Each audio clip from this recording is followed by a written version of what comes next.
Yeah, it feels good to be back in Vegas. Oh, bigger, better than ever. Feels good.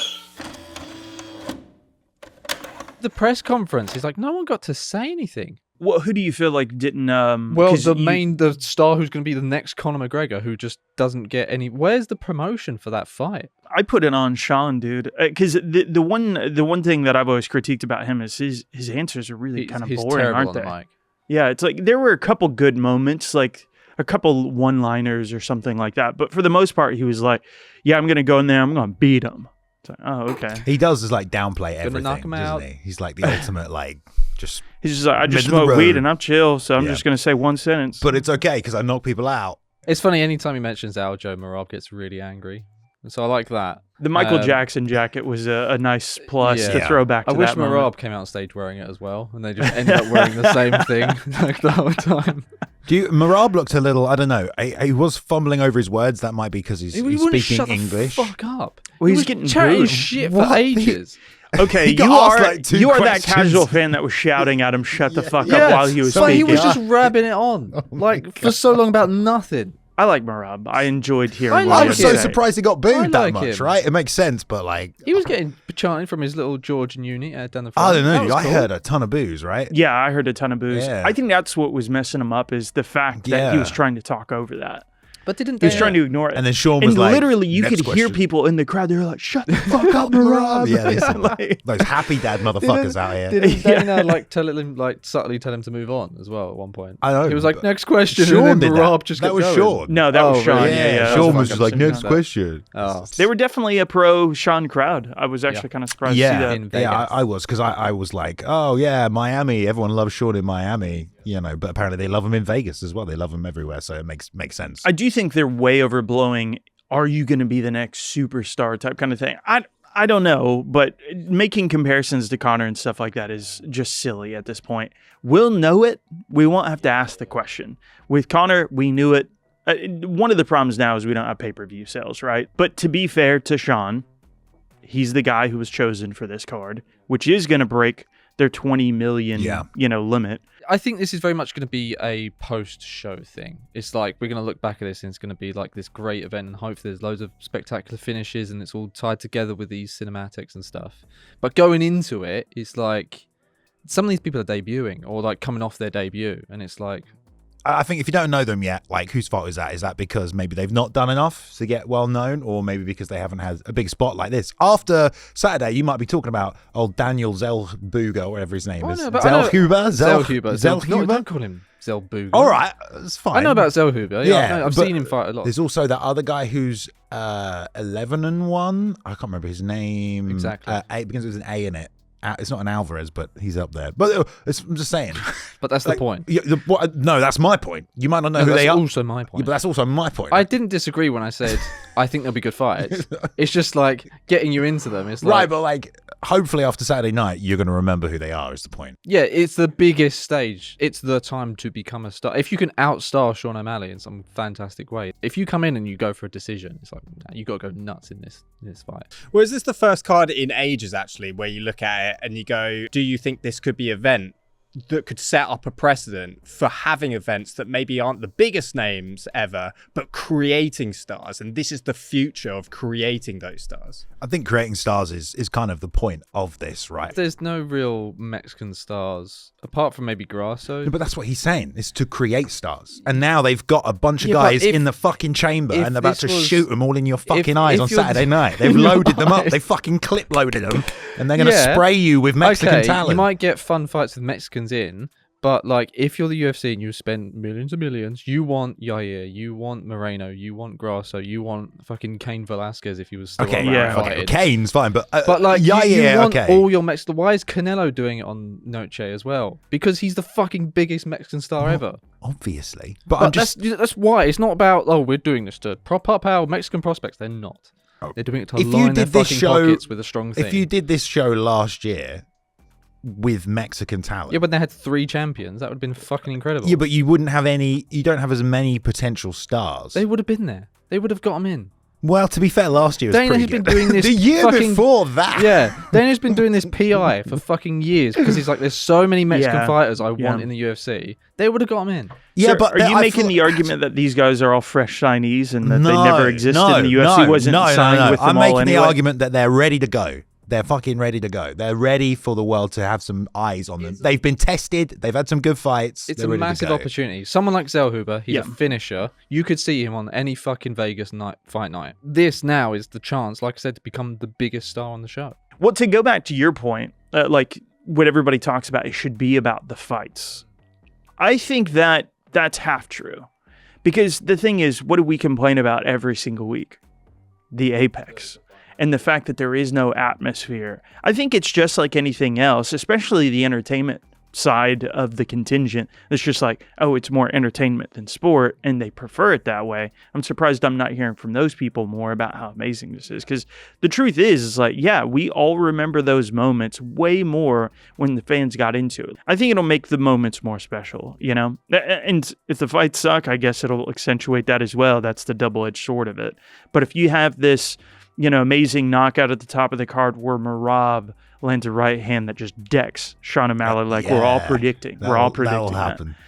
happen. It'll make it much more special. Any estimation how many you think it's going to sell? I think, like, if it's big, they should announce it. They should. Because what's the one thing that'll sell everybody on whether or not Sean O'Malley truly is this next big star? Statistics. Yeah, actual, like, dude, people bought Data. this thing and it's like 800,000 buys or something like that. 900,000 million, whatever, you know, in that territory. They should celebrate those wins and they should brag about it in the same way that they're bragging about how much money they have in the sphere. Like, why do you do that? Because it gets eyeballs. People want to see it because it's, oh my God, this is supposed to be some incredible, special, mega thing.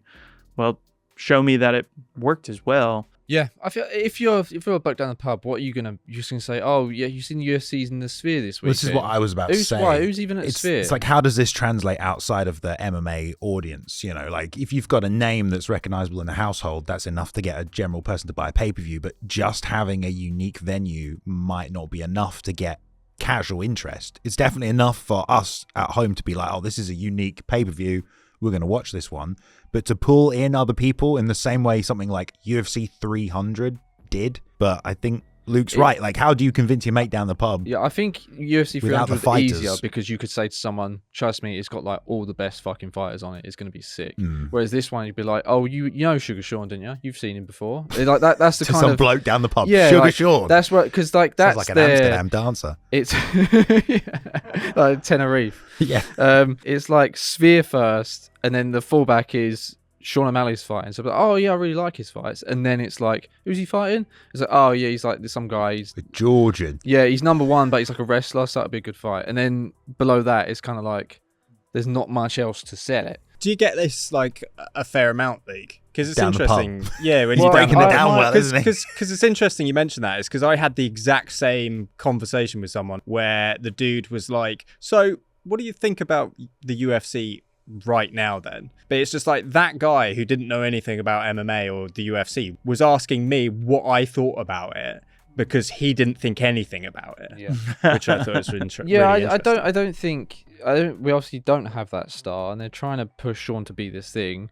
And if you can get a knockout on this show, I think that will lend into it. But yeah, there's the fucking aura of McGregor will still loom over the sport almost probably forever, because like any kind of regular person who knows of the UFC that I speak to that isn't in this space, they will say, "Oh, when's McGregor coming back?" Or like Tom said, is like, who's the next McGregor? It's like there just isn't one, and like Sean is not that, because no one's saying, "Is there another Sean O'Malley? I really like him," because they're not even mentioning his name in the first place, is there? They're saying, when's McGregor coming back? He's like, who's he? He's fighting that Chandler. And no fucking way they would know who Chandler is if it wasn't for McGregor. But I do fight, as much as I love Sean and watching him fight, I do feel his star is like weirdly manufactured. Like we all kind of just believe he's a star. And yes, he has sales behind his name. What about which all those does kind of make you happy dad wearing hat motherfuckers? No, but like, he must resonate booing with Merab. a younger audience than me. I think kind of Sean nailed it himself in this fight week by saying, I put on fights, because he was getting compared to McGregor, and he was like, what do you think you do better than him? And he's like, I actually fight, which is the best part about watching Sean fight, because he is really entertaining, and he gets knockouts, and he's got a very exciting style. But other than that, he's not very good on the microphone. His YouTube content's kind of here and there. There's more entertaining people to watch, and it's kind of like he's just been this. He's kind of this cult UFC member now, because we've seen him from a kid in the Contender Series to now a man and a champion. He's just this character we all know, and he looks like a star, and he wears weird clothes and has bright hair, and we all kind of buy into the fact that, yeah, he's one of the biggest stars. But really, do you know when people talk about Pereira as like the aura of like a scary fucking champion who just murks everyone? Sean murks everyone, but I don't feel the same. Like, I don't get like caught into the hype of this fight. I feel like when I see it, it's gonna be great. But like him versus Merab, I'm kind of like, yeah, it's... The thing is, though, you know, if I'm going to play devil's advocate, we used to have this exact same discussion about Conor back in the day. It's like, oh, well, what if he just gets knocked out? You know, what if Poirier knocks him out at UFC 178 or whatever it was? Or Dennis Seaver. That's what everybody was like, is he even going to get past this guy? Or Yeah. Dennis Seaver was kind of a gimme, wasn't it? Yeah. There was still a little doubt. Spinning back kick. Yeah. Yeah, so like that's the thing. In the moment, it is actually hard to tell, and that's why I think those numbers really help. I also think as well, though, it's like Sean's had a much slower rise than Conor had. Conor was like bullet train direct to the title because, you know, within a couple of years, I mean, like I was saying, what was it, 2013? And by 2015, he was already, you know, interim and undisputed champ, because by the end of the year, he won it from Sean Aldo. was the opposite. He was like, I want the easiest fights for the most Very money. slow, I'll just yeah. go really slow. Knock out Eddie Wineland. But if he is a massive star, there shouldn't be like a question like, is he though? Yeah. Like, I can't tell. I think he's definitely a star amongst the, like, you know, like we've talked about, there isn't like a new superstar that's cropped up. So he's like a star that certainly is standing out amongst a crowd that is really kind of struggling to break through. He definitely is. I would probably venture to say that Pereira is the bigger star right now.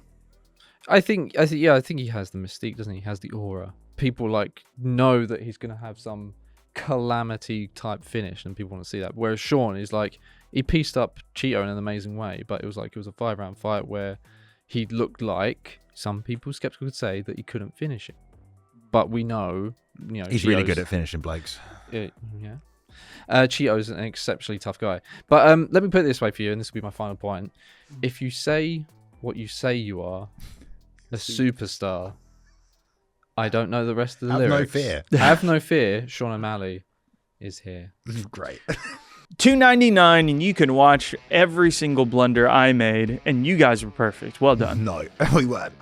Hey, Viva Mexico. By the $2.99. membership. Viva Mexico. La cuenta. Las Vegas. La cuenta, senor. Ya cuenta? $2.99. Is he fighting Habib? No. Ya cuenta?